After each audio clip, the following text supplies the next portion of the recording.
weight loss in your 40s and 50s can feel like trying to push a boulder uphill.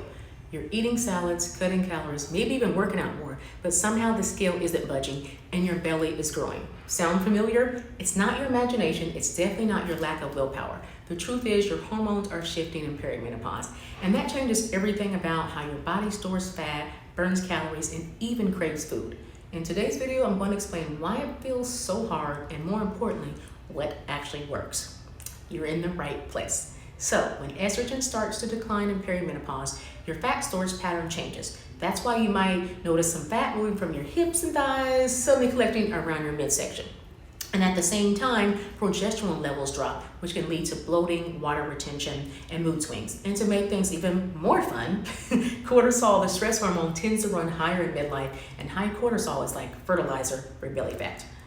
So as we were thinking, why is it not working anymore? So you've been thinking, I've been doing all the same thing I used to do, but my body isn't responding. Yep, that's exactly why. So you're not crazy. We're just shifting and changing. So why traditional diets fail? The old advice of eat less, do more cardio can actually backfire in perimenopause. Cutting calories too low slows down your metabolism, and excessive cardio can drive cortisol even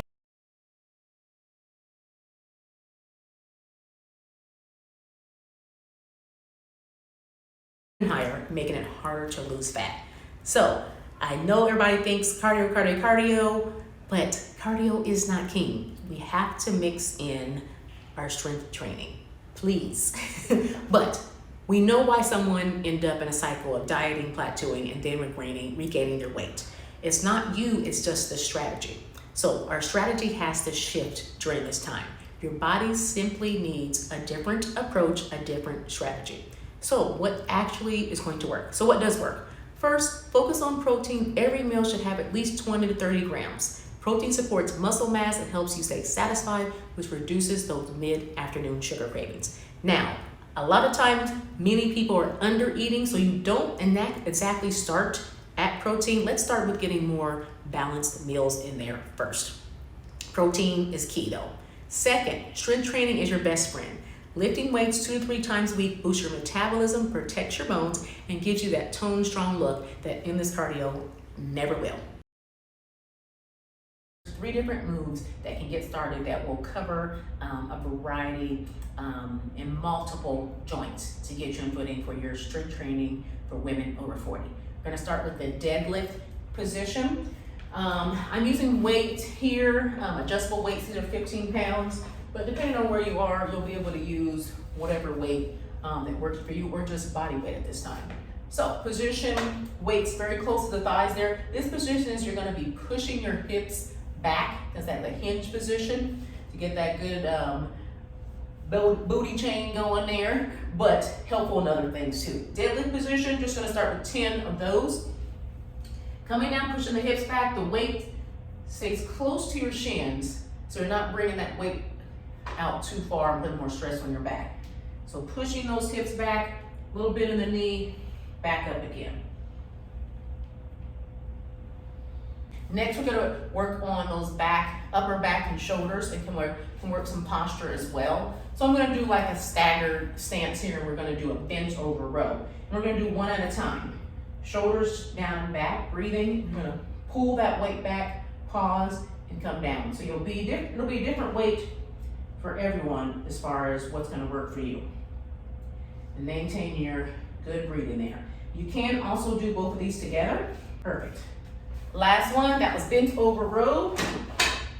Last one, knock out, is gonna be a wall push-up or elevated push-up. You can do that up against a bench or on the wall if you're beginning or new. So that position, go ahead and hold it. So a lot of times people do this wrong, and they're just like doing this, and they're sticking their butt out and bringing their head. This is bending your elbows and then pushing it away. Push up. Bend, push away. You can do that same thing. You want to get a little more challenging, or you're ready to get on the ground. And do these on a lower bench as well. Same thing, push your body away.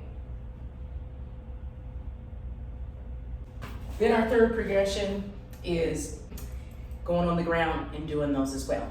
3 different strength moves you can include into your workout right away, all the way in advance. You can make these as hard or as easy as you like. 3 different moves. Go ahead and check out my guidelines after this video on how to put these all together. Strength training, when you think about activities of daily living and things you need to do when you're older, getting off the toilet, going up and down stairs, getting out of a chair, you have to have strength for that. And third, stress recovery becomes high cortisol can undo all your efforts. That means sleep, anything like walking, gentle movements, meditation, deep breathing, those can make a difference to get those cortisol levels down. And it's really important to actually have downtime. Easier said than done when you're working, busy, family, and all that. But that's going to be optimal for you. Stress relief breathing pattern. Typically you can go up to about 5 minutes of this, but we're just starting to start with 1 minute. Inhale gently through your nose for 4 seconds, and then exhale slowly through pursed lips for 6 seconds. Longer exhale signals safety to the body. Tips for women 40 plus. Sit upright with shoulders relaxed or lay down in a comfortable position. You can place 1 hand on your belly and 1 on your chest. Make sure your belly rises before your chest or more than your chest. If your mind wanders, count the seconds in your head. Inhale, 2, 3, 4. Exhale, 2, 3, 4, 5, 6. The best time to do this, first thing in the morning to set the tone for the day, or before bed to help lower cortisol and improve sleep. The longer exhale lowers your sympathetic nervous system activity and signals the vagus nerve to relax. Breathe, sis, breathe, sis. So think of it as a 3-pillar strategy. Protein, strength, recovery. Protein, strength, recovery. So weight loss and perimenopause isn't about eating less. It's about eating smart, moving with intention, and managing stress. If you want a step-by-step plan to get started, go ahead and download my free perimenopause nutrition checklists. Look in the descriptions. And if you want ongoing support, I'd love to have you inside my Midlife Nutrition Reset membership. Find details below and continue to follow me for all things midlife and beyond.